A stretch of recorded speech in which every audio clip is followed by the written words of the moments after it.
حاضرین،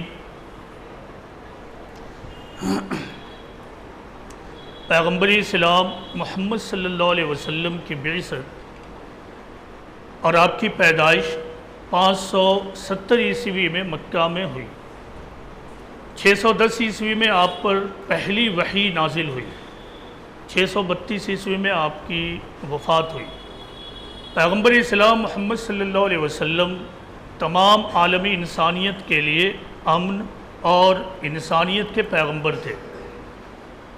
Undoubtedly, Prophet of Islam Muhammad bin Abdullah was the Prophet of peace in a true sense of words. یعنی پیغمبر اسلام محمد صلی اللہ علیہ وسلم مکمل معنوں میں امن کے پیغمبر تھے۔ یہی وجہ ہے کہ قرآن میں پروفٹ آف اسلام محمد بن عبداللہ صلی اللہ علیہ وسلم کی مستقل اسٹیٹس کے بارے میں قرآن میں یہ اعلان کیا گیا ہے کہ وَمَا أَرْسَلْنَاكَ إِلَّا رَحْمَةً لِلْعَالَمِينَ We have sent you as a mercy to all mankind. یعنی ہم نے تم کو تمام انسانیت کے لیے مرسی اور رحمت بنا کر بھیجا ہے۔ پیغمبر اسلام محمد صلی اللہ علیہ وسلم تمام انسانی تاریخ کی واحد شخصیت ہے جنہوں نے ٹرو سینس میں امن کو اور انسانیت کو، نان وائلنس کو، اہنساتمک پرکریا کو برتا ہے، اور نہ صرف برتا بلکہ اس بات کی آخری سانس تک کوشش کی کہ آپ کے جو فالوورز تھے، آپ کے ماننے والے یعنی دور اول کے مسلمان، ان کی بھی تربیت اسی نہج پر ہو جائے، اور صحابہ کی تربیت اسی نہج اور اسی میتھڈ پر ہوئی۔ پیغمبر اسلام کی جب بعثت مکہ میں ہوئی، آپ نے جب اپنے مشن کا آغاز کیا تو آپ کے خلاف ہر سطح پر ایگریشن، آفینس، جارحیت ہوئی، لیکن آپ نے ہمیشہ ہر ممکن کوشش کی کہ ان آفینس، جارحیت اور ایگریشن کے مقابلے میں امن کا طریقہ اختیار کیا جائے، اور آپ نے یہی کیا۔ یہ بہت ہی عجیب بات معلوم ہوگی کہ 13 سال تک کوئی صاحب مشن مکمل معنوں میں صبر و اعراض کا طریقہ اختیار کرتا رہے۔ پیغمبر اسلام نے یہی کیا، اور آج آپ اور ہم جس سادہ انداز میں اس بات کو بیان کر کر گزر جاتے ہیں، جب آپ تاریخ کی کتابوں کو پڑھیں گے تو آپ حیرت زدہ، شزدر اور سرپرائزڈ رہ جائیں گے کہ کوئی صاحب اس طرح بھی ہو سکتا ہے، کوئی شخصیت اور لیڈر اس طرح بھی ہو سکتی ہے کہ ایسے دشمنانہ ماحول میں، منتقم ماحول میں، اس طرح کے مخالفانہ ماحول میں کوئی لگاتار امن کا طریقہ اختیار کیے چلا جا رہا ہے اور اپنے ماننے والوں کو بھی وہی طریقہ بتا رہا ہے۔ پیغمبر اسلام کے خلاف جو جارحیت ہوئی اور ایگریشن ہوا، ایسا نہیں کہ وہ صرف اجتماعی سطح پر اور سوشل لیول ہی پر ہوا۔ آپ کے خلاف جارحیت اور آفینس انفرادی سطح پر بھی ہوا اور اجتماعی اور سوشل لیول پر بھی ہوا۔ یعنی اس بات کی بھی کوشش کی گئی کہ بطور فرد، بطور ویکتی آپ کو پوری طرح ڈیمورلائز کر دیا جائے اور آپ کو اس طرح بے چین کر دیا جائے کہ آپ امن کے مقابلے میں ہنساتمک اور پرتشدد طریقہ اختیار کر لیں، وائلنٹ فل طریقہ اختیار کر لیں، لیکن آپ نے کبھی ایسا نہیں کیا۔ ایک مثال لیجئے انفرادی سطح کی۔ روایت میں یہ بات آتی ہے کہ پیغمبر اسلام نے ایک یہودی سے قرض لیا تھا۔ جب قرض کی ادائیگی کا وقت گزر چلا تو وہ یہودی آتا ہے اور اس کے بعد آپ کے خلاف بدزبانی کرتے ہوئے آپ سے قرض کا مطالبہ کرتا، قرض کی ادائیگی کا مطالبہ۔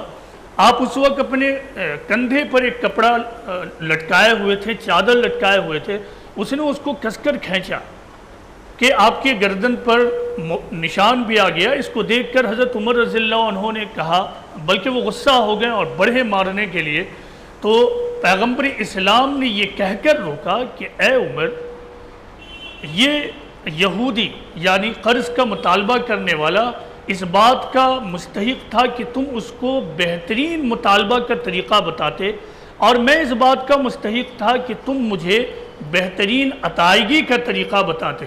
یہ پیغمبر اسلام محمد صلی اللہ علیہ وسلم کا طریقہ انفرادی سطح پہ، تو آپ دیکھ سکتے ہیں کہ کس طرح انفرادی سطح پر بھی آپ کو مکہ میں آفینس اور جارحیت کا سامنا کرنا پڑا، لیکن آپ نے ہنساتمک طریقہ اختیار نہیں کیا، آپ نے وائلنٹفل میتھڈ کو اختیار نہیں کیا۔ اگر آپ کرتے تو آپ کا مشن مکہ میں شروع ہوتا اور وہیں دفن ہو کر ختم ہو جاتا۔ آپ کے مشن نے محض 23 سال میں جو ایک انقلاب برپا کر دیا، وہ پاسبل نہیں ہوتا۔ ٹھیک اسی طرح جارحیت اور آفینس اتنا زیادہ بڑھ گیا کہ مورخین اور ہسٹورین کہتے ہیں کہ ایسا معلوم ہوتا تھا کہ اسلامی ہسٹری مکہ میں شروع ہوئی اور وہیں ختم ہو جائے گی۔ ایسے سنگین صورتحال میں تو قرآن کا حکم یہ آنا چاہیے تھا کہ اہل اسلام اٹھو، اب بس آخری موقع ہے، تم لوگ گروپ بناؤ اور گروپ بنا کے لڑائی شروع کر دو، لیکن ایسا کچھ بھی نہیں ہوا۔ اس سنگین صورتحال میں قرآن میں جو آیت اتری وہ یہ تھی کہ فَإِنَّ مَعَ الْعُسْرِ يُسْرًا إِنَّ مَعَ الْعُسْرِ يُسْرًا، so surely there is ease with every hardship، surely there is ease with every hardship، یعنی بلا شبہ ہر مشکل کے ساتھ آسانی ہے، بلا شبہ ہر مشکل کے ساتھ آسانی ہے۔ ان آیتوں پر غور کیجئے، ان آیتوں کے ذریعہ اللہ تعالیٰ نے دو اہم بات بتائی۔ ایک تو یہ کہ خدا کا کریشن پلان اس طرح ہے کہ اس دنیا میں جب بھی مشکلات پیدا ہوں گی، ڈیفیکلٹیز پیدا ہوں گی، تو خدا کے قانون کے تحت عین اسی وقت آسانی بھی پیدا ہوگی، عین اسی وقت ایز بھی ہوگا، عین اسی وقت اپورچونیٹیز اور مواقع بھی پیدا ہوں گے۔ ضرورت اس بات کی ہے کہ آدمی اپنے آپ کو نگیٹیوٹی سے بچائے، منفی اثر لینے سے بچائے، منفی سوچ اور نگیٹیو تھنکنگ سے بچائے، تاکہ ان سخت صورتحال میں، ڈیفیکلٹ سچویشن میں وہ مواقع اور اپورچونیٹیز کو دیکھ سکے۔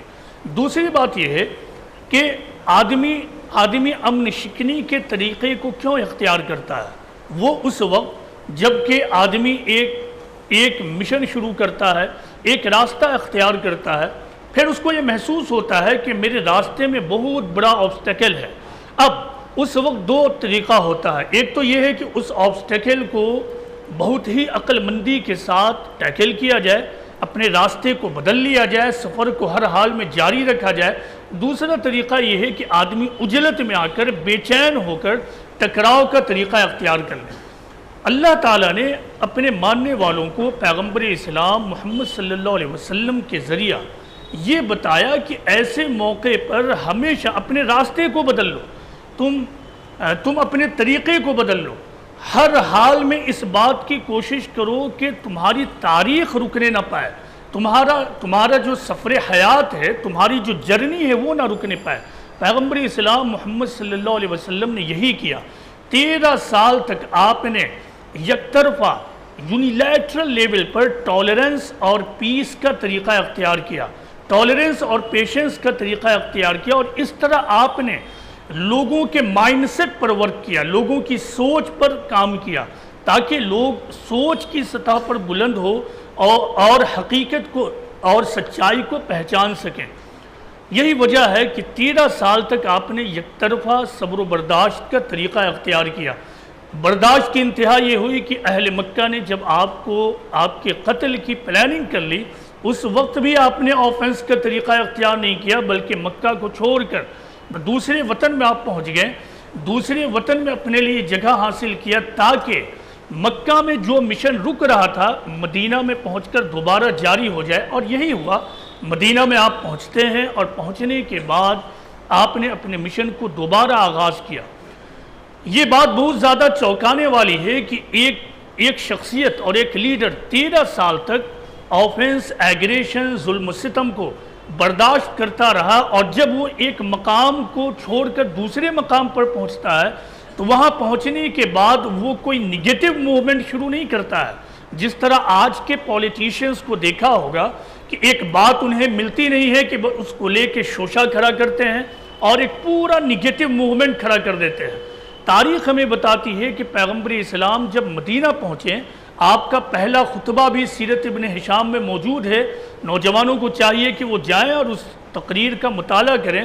آپ نے وہاں پہنچ کر ایک لفظ بھی یہ نہیں کہا کہ اے اہل مدینہ دیکھو میں مکہ سے نکل کر آیا ہوں، میں مظلوم ہوں، میں اور میرے ساتھی کے خلاف بڑے ظلم و ستم ڈھائے گئے ہیں، لہٰذا اب تم لوگ ہمارا ساتھ دو تاکہ ہم نکلیں اور نکلنے کے بعد ان سے مقابلہ کریں۔ آپ نے ایسا کچھ بھی نہیں کہا، ایسا کچھ بھی بیان نہیں دیا، بلکہ خالص پازیٹیو نوٹ پر اپنی بات شروع کی۔ آپ ہمیشہ اپنے مشن پر کانسنٹریٹ کرتے تھے۔ وہاں پہنچنے کے بعد بھی جو پہلی بات لوگوں سے کہی کہ لوگوں میں تم کو آنے والے ایک سخت دن سے ڈراتا ہوں، لوگوں میں تم کو آنے والے ایک سخت دن سے ڈراتا ہوں، یعنی قیامت کی سنگینی سے، آخرت کے عذاب سے، جہنم کے عذاب سے ڈراتا ہوں۔ یہ ہے پیغمبر اسلام محمد صلی اللہ علیہ وسلم کا مشن۔ پیغمبر اسلام اور آپ کے ساتھیوں نے دور اول میں جو ٹکراؤ کا طریقہ اختیار کیا، ڈیفینسو ٹکراؤ کا، یہ ڈائریکٹ خدائی ہدایت تھی۔ آپ آخری پیغمبر تھے، آپ کے بعد اب کوئی دوسرا پیغمبر آنے والا نہیں تھا، دنیا میں پرسیکیوشن اور جبر کا نظام تھا۔ اب اس جبر کے نظام کو ختم کرنا دین کا لازمی تقاضا تھا۔ اگر جبر کا نظام ختم نہیں ہوتا، پرسیکیوشن کا نظام ختم نہیں ہوتا، تو پھر لوگوں کو آزادی نہیں ہوتی، لوگ اپنے مرضی سے اپنی چاہت کا مذہب اور دین اختیار نہیں کر پاتے۔ یہی وہ بنیادی وجہ تھی جس وجہ سے اللہ تعالیٰ نے پیغمبر اسلام محمد صلی اللہ علیہ وسلم کو اور آپ کے کمپینینز کو اتمام حجت کے بعد، کمپلیشن آف آرگومنٹیشن کے بعد، یعنی دعوت کے آخری نقطے پر پہنچنے کے بعد بطور رسول ہونے کے آپ کو یہ حکم دیا کہ اب تم ان کا ڈیفنس کر لو، اور ڈیفنس کرنے کے بعد یہ جو پرسیکیوشن کا نظام ہے اس کو ختم کرو۔ پیغمبر اسلام نے اسی مقصد کی خاطر ڈیفنس کیا، آپ کے بعد صحابہ نے بھی اسی مقصد کے خاطر ڈیفنس کیا۔ لہٰذا جب یہ مقصد اچیو ہو گیا تو فتنہ زبیر کے زمانے میں جب مسلمان آپس میں لڑ پڑے تو عبداللہ بن عمر، جو حضرت عمر رضی اللہ عنہ کے صاحبزادہ تھے،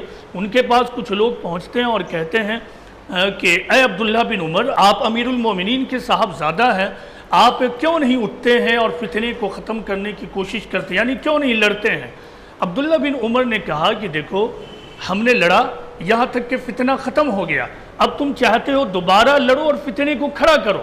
تو عبداللہ بن عمر رضی اللہ عنہما کے بیان کے مطابق فتنہ ختم ہو گیا، پرسیکیوشن کا دور ختم ہو گیا، اب تو امن کا دور آیا ہے۔ لہٰذا مسلمانوں کو چاہیے کہ وہ امن کے ماحول کو اویل کریں، امن کے ماحول میں مواقع کو استعمال کریں اور اپرچونٹیز کو استعمال کرتے ہوئے اپنی تاریخ کو آگے بڑھائیں۔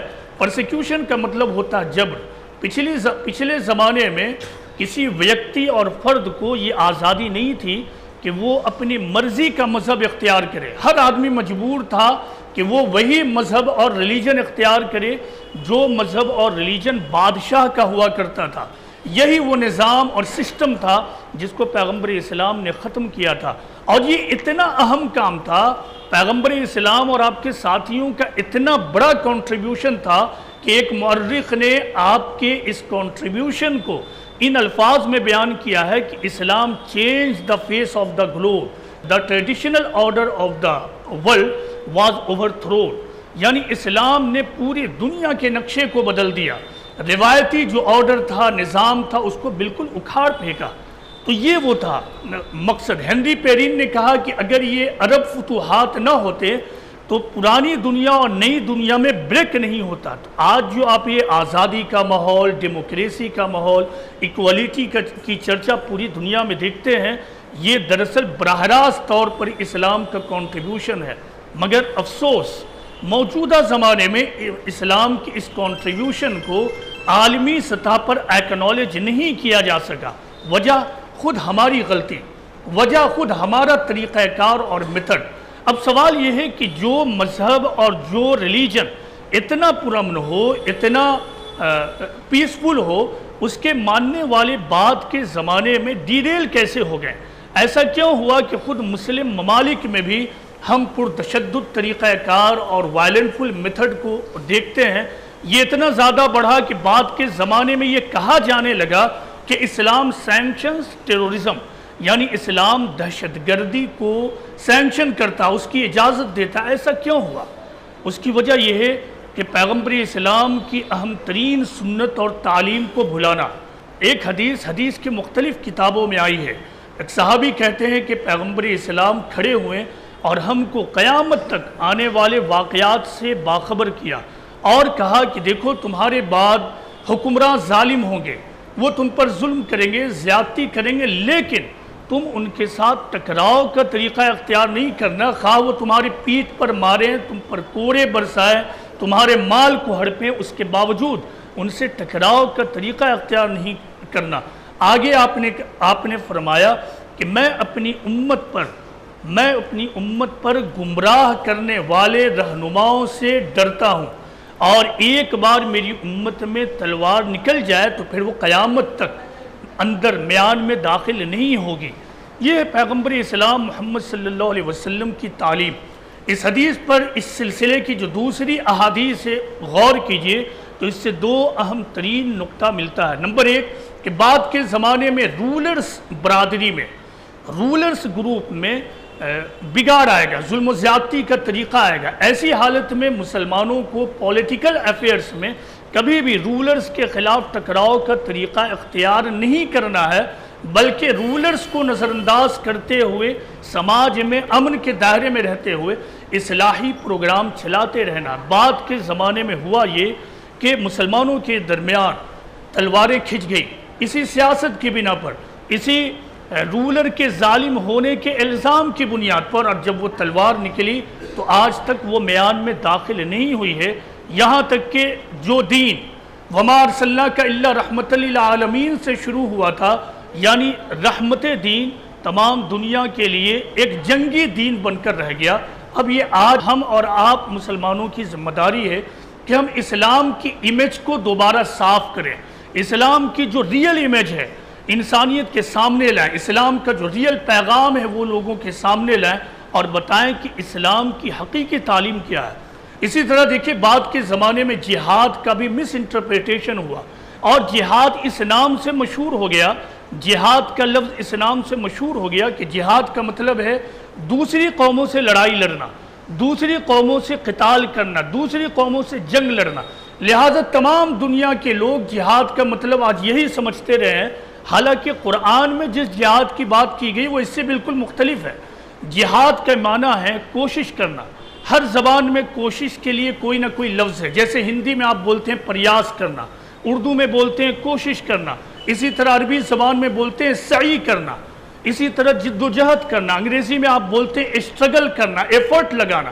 اسی طرح عربی میں قرآن میں کوشش کرنے کے لیے جہاد کا لفظ آیا ہے. لیکن ان تمام الفاظ اور جہاد میں ایک بنیادی فرق یہ ہے کہ جب عام الفاظ بولے جائیں تو اس میں عبادت اور ثواب کا ایسپیکٹ شامل نہیں ہوگا، لیکن جب جہاد بولا جائے گا تو اس میں عبادت اور ثواب کا ایسپیکٹ اور پہلو بھی شامل ہوگا.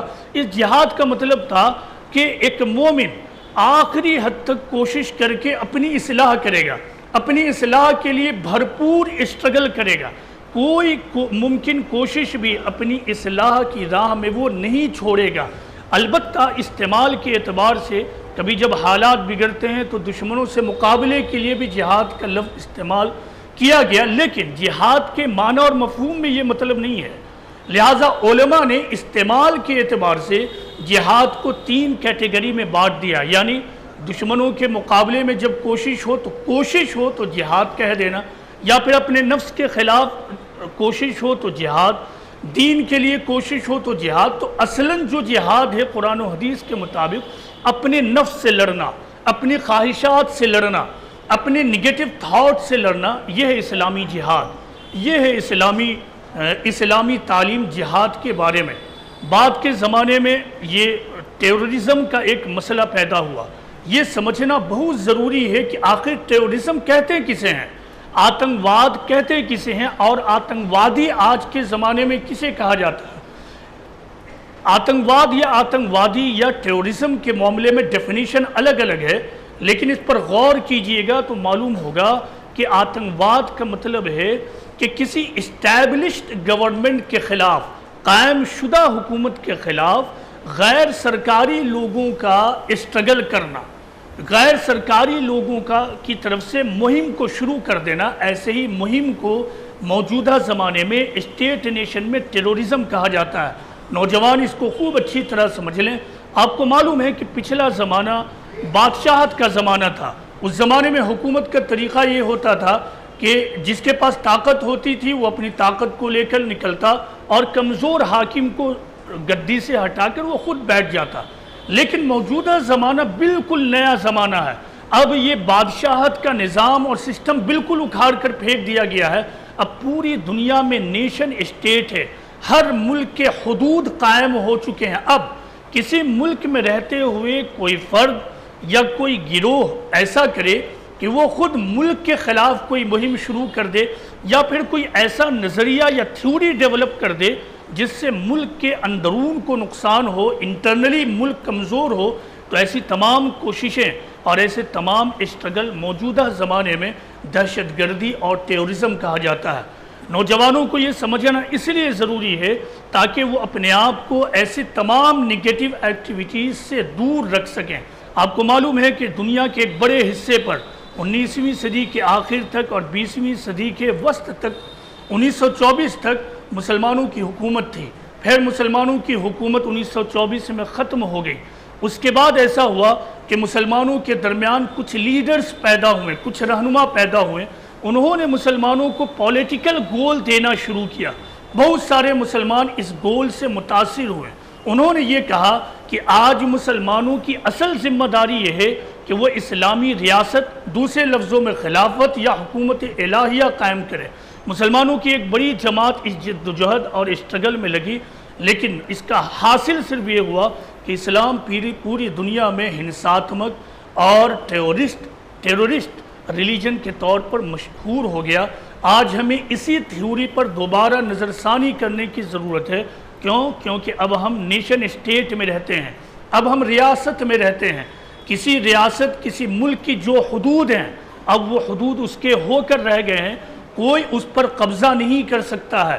لہٰذا ہمیں اس سے اوپر اٹھ کر سوچنا ہوگا اور اس طرح کے نگیٹو تھیوریز کو چھوڑنا ہوگا، ریڈیکل آرگنائزیشن کو ترک کرنا ہوگا اور پیغمبر اسلام محمد صلی اللہ علیہ وسلم کے فلسفہ کو دوبارہ پوری طاقت کے ساتھ زندہ کرنا ہوگا۔ اور وہ کیا ہے؟ وَمَا أَرْسَلْنَاكَ إِلَّا رَحْمَةً لِلْعَالَمِينَ، یعنی اللہ نے کہا پیغمبر اسلام کے بارے میں کہ ہم نے تم کو تمام عالم کے لیے رحمت اور مرسی بنا کر بھیجا ہے۔ پیغمبر اسلام نے اپنے ماننے والوں کو اتنی بڑی گارنٹی دی ہے کہ ان اللہ یعطی علی الرفق وما لا یعطی علی العنف، یعنی اللہ نرمی پر وہ چیز دیتا ہے جو وہ سختی پر نہیں دیتا ہے۔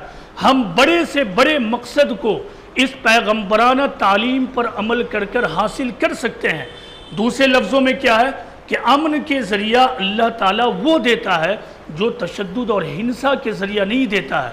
پیغمبر اسلام نے اپنے ماننے والوں کو یہ تعلیم دی کہ دیکھو دشمنوں سے مڈبھیڑ کی تمنا نہ کرو اور اللہ سے عافیت مانگو۔ ایک ٹکراؤ کے موقع پہ ایک صحابی نے کہا کہ آج گھمسان کا دن ہے۔ پیغمبر اسلام نے کہا نہیں، آج گھمسان کا دن نہیں، آج رحمت کا دن ہے۔